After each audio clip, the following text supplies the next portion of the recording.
Now, I know this is a bit of an older case, but still in all, bro, this doesn't make no sense. How is there always an alleged case involving Disney employees and stuff like this, bro? Prepare yourself. Because this is the stuff that's scary because we take our children there. So when you hear cases like this, it's just mind-blowing. And the amount of cases that you hear involving alleged Disney employees is earth-shattering, bro. But we got the guy on the job, the OG, Grady Judd. Oh, let's get into it. It's unbelievable the victims we get with our human trafficking operations. And we identified one this time that I'll talk about without her name. Many times it takes follow-up investigation by this wonderful team of counselors in order to get there. But let's start with Mr. Finley. Mr. Finley is not involved in this from a human trafficking / prostitution operation, but we hit a grand slam in that we also found child sex predators. And he's the first child sex predator that we identified. He's 39 years of age. He's a handyman. He's from Mulberry. And he traveled to our undercover location thinking he was going to engage a very young child for sex.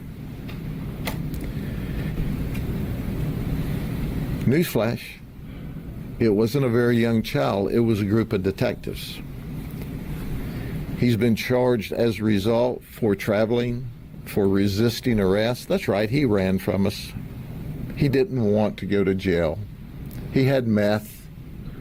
He was also charged with attempted lewd battery and transmission of some very ugly stuff that he thought was going to a 13-year-old child.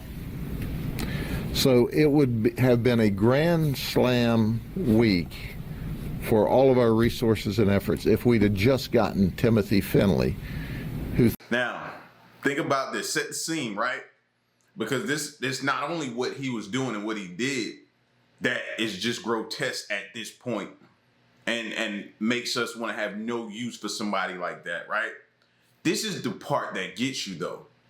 When he said handyman, I instantly thought of TaskRabbit or any of these type of services that you get to come or have people come in and do maintenance around your home, inside your home, amongst your family.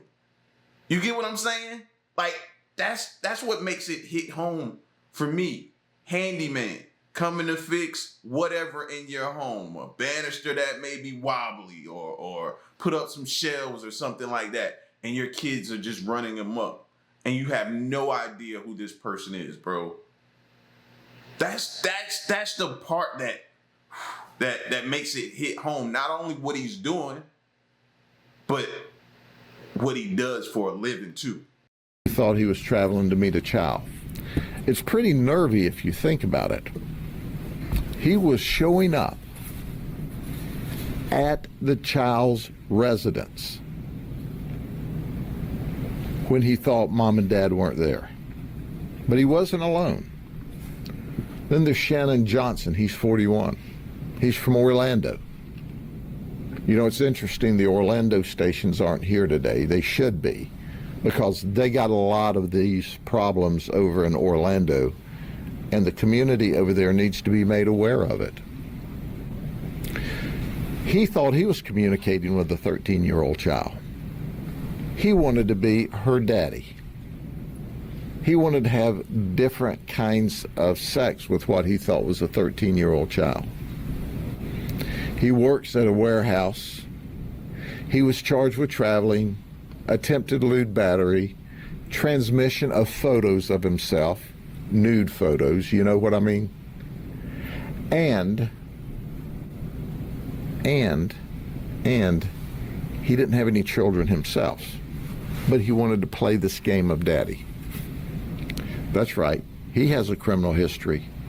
And when we arrested him, he said, "You got me. You're right. We got him." So if we'd arrested 2 child predators, that would have been a grand slam week. But we got another one. This guy's from Gainesville. He's employed in construction. He did not travel, but he communicated with what he thought was a 14-year-old child online and said, "Don't tell the cops." And then he sent videos and stills of himself doing things an adult should never do in the presence of a child, or publicly, or recorded for public consumption. Nasty stuff. Rose here, Jody Rose, is a nasty, nasty guy. He's 36 years old. So we traveled to Gainesville to get him. Or we had the Alachua Sheriff's Office travel for us to get him. When we arrested him, he said, "It's just a misunderstanding." Maybe a misunderstanding on his part. It's not a misunderstanding on our part. How is there a misunderstanding between you and a 14-year-old? What misunderstand? Please enlighten me on, because maybe my definition is of misunderstanding is totally wrong from yours. But I like to hear how, bro. How? Like, fam, when you hear this stuff, bro, it want to make you go back to the old days. You know how they issue punishment for crimes like this in the old days? Yeah. We might need to bring some of that back. Maybe a misunderstanding on his part. It's not a misunderstanding on our part. He was sending nasty videos and photographs to children. No criminal history up until now, but now he's got 11 felony charges, so he made up for lost time with his arrest. That would have been a grand slam if we'd only gotten 3. Then there's Xavier Jackson. He's 27. He thought he was chatting with a 14-year-old, and he sent photos of himself doing things that's totally inappropriate.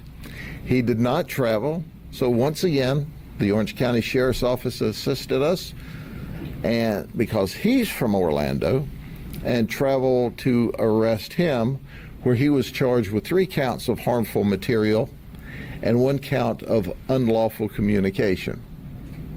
Oh, did I mention that he just happens to be a lifeguard at the Polynesian Resort for Disney? You think there's a few children around there? That's right. I didn't stutter. He was a lifeguard at the Polynesian Resort for Disney and was bragging about that. My heart just dropped because I can visualize things that he's saying, and I can visualize parents and their kids and him sitting up high above and looking down on all of these. Like, are you kidding me, bro? Like, we can't even go outside. We can't even go to a public pool. We can't invite nobody in our home to help us with maintenance. Like, we can't even take them to different places and they're everywhere. Everywhere. A lifeguard, bro? Come on, man. A lifeguard. I'm losing it. I'm losing it right now. Guard at the Polynesian Resort for Disney and was bragging about that. So we were able to arrest 4 predators in this operation. This is huge. 4 arrests of this magnitude in a week is simply remarkable. But let's move on. These guys weren't predators, but they all have something in common with the last arrest. They work for Disney.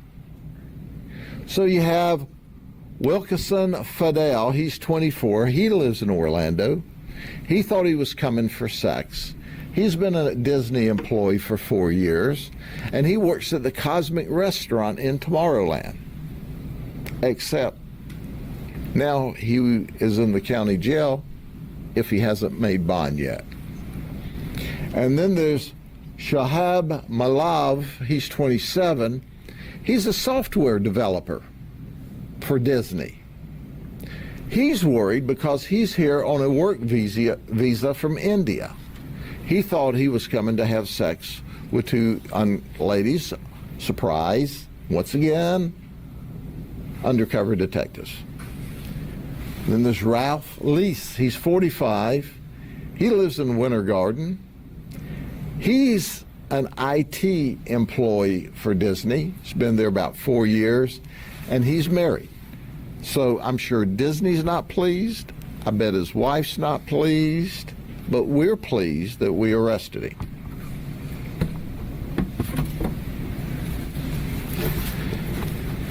I'm going to tell you about a trafficker. It's not often we arrest traffickers at the undercover site, but we did. And normally when we arrest traffickers at the undercover site, it's a male. Let me introduce you to Tiffany Nash.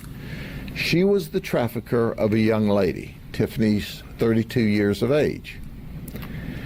Why she's not been busy committing crime? Because she has 61 previous criminal charges. How do you even obtain that? That's like a video game. How do you beat that stage? That you got 60 something. Okay, what judge allowed that to continue to go on? You know what I mean? I'm pretty sure she probably got a lot of them on, like maybe one or two chart. Like how do you even do that? Like at this point, are you trying to achieve a high score and have your name say number one first? Because I'm pretty sure you're close if you're not already there. Like, bro, you took life of crime to a whole new meaning. Oh man, my bad, y'all. Almost lost it right there. Because she has 61 previous criminal charges. 41 of them felonies and 20 as misdemeanors. She's the manager of the Kentucky Fried Chicken in Orlando. Now, I just don't believe I'd want any finger-licking good chicken that she touched. Just saying.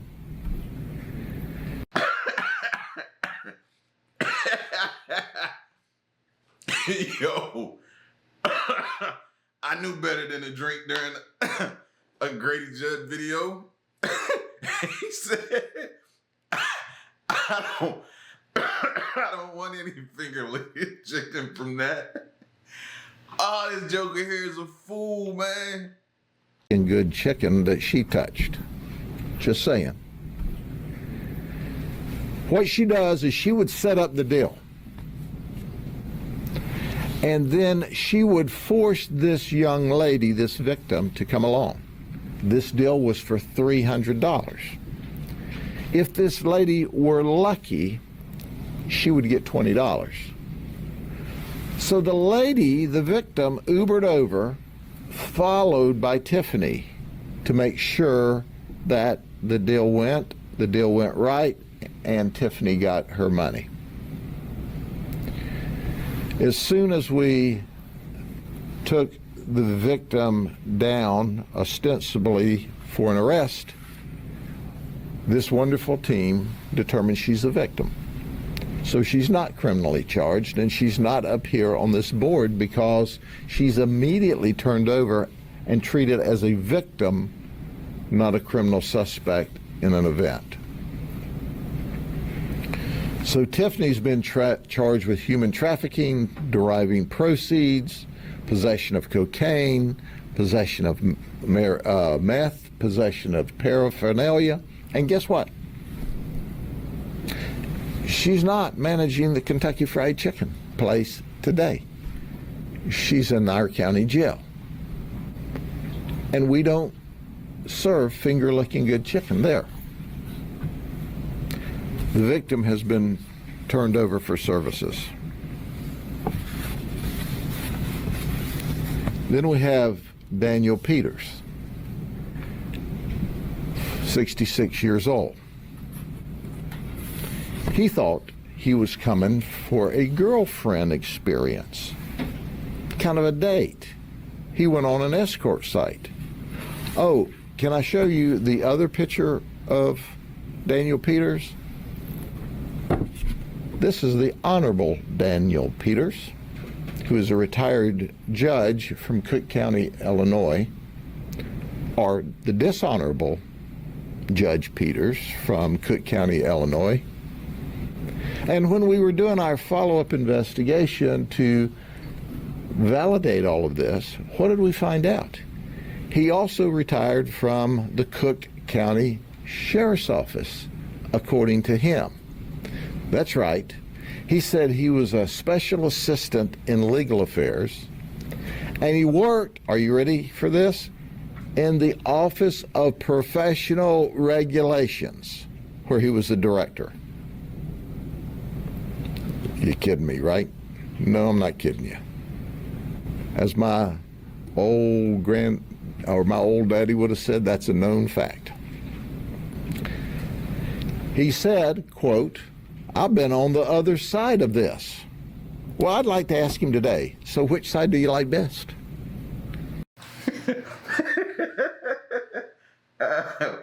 Oh man, Grady ain't got no sense, but bro, I wonder, like, I don't want to know personal experience, but for him to be, like he said, on one side of it and now to be on the other side of it, bro, it's got to be crazy for him. You retired.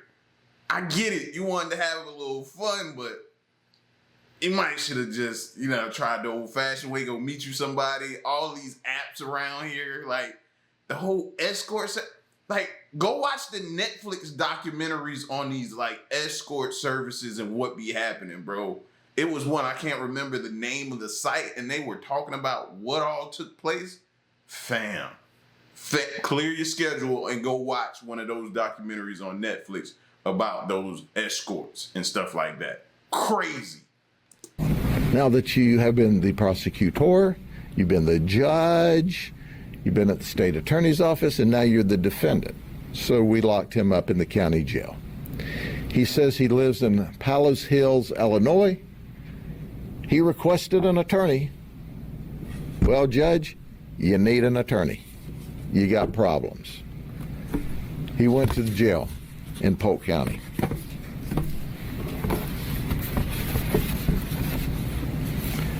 Then there's Richard Jackson. He thought he was coming for sex. This guy wouldn't be particularly interesting out of the group. He lives in Orlando, but he worked at a family amusement park called the Fun Spot, around children, around a lot of people. So we thought it's worthy for people to know, if you go to the Fun Spot, if they still employ him, you need to know that he will do illegal things for money.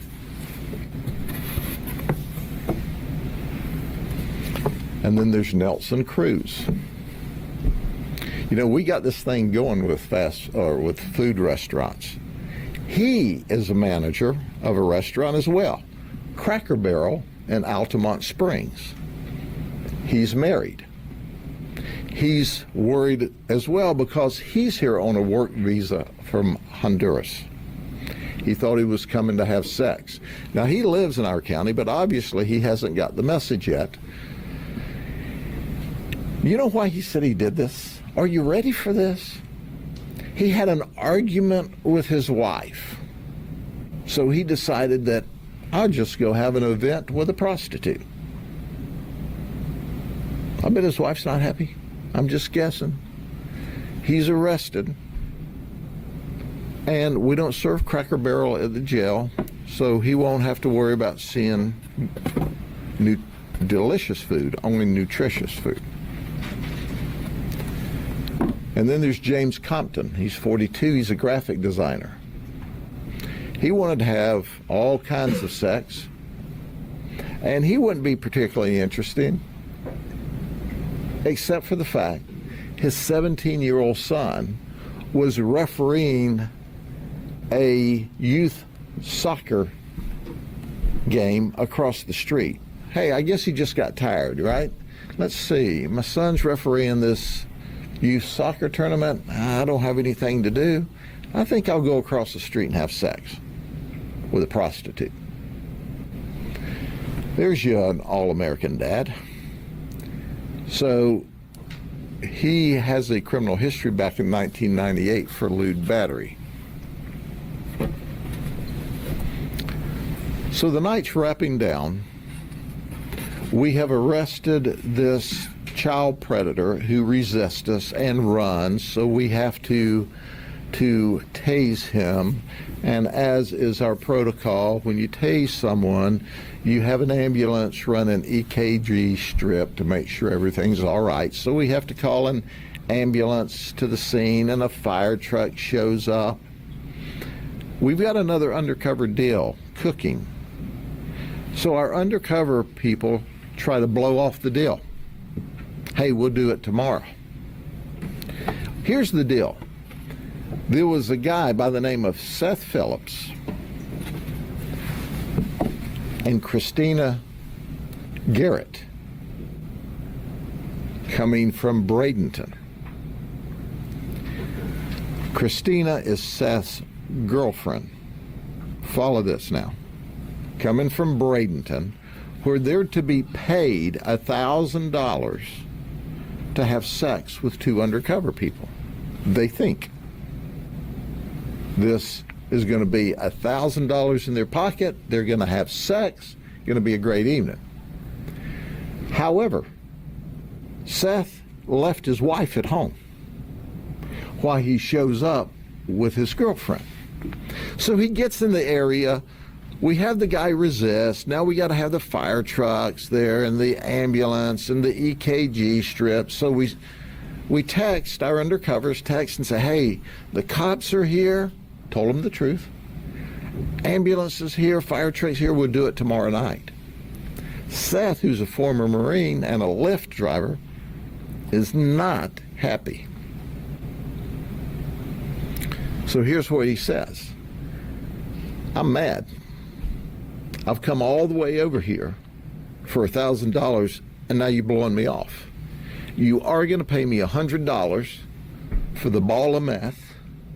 You are going to pay me $500 for the cancellation. If not, you better have a lot of friends with guns and a chopper.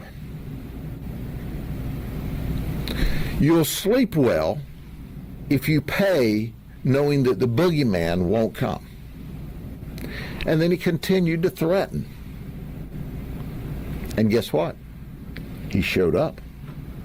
That's right, the ambulance had cleared out, fire trucks had cleared out. We'd shut the operation down for the night. The detectives were in the house when they noticed on the camera, a car pulls up. This guy gets out of the car along with Christina.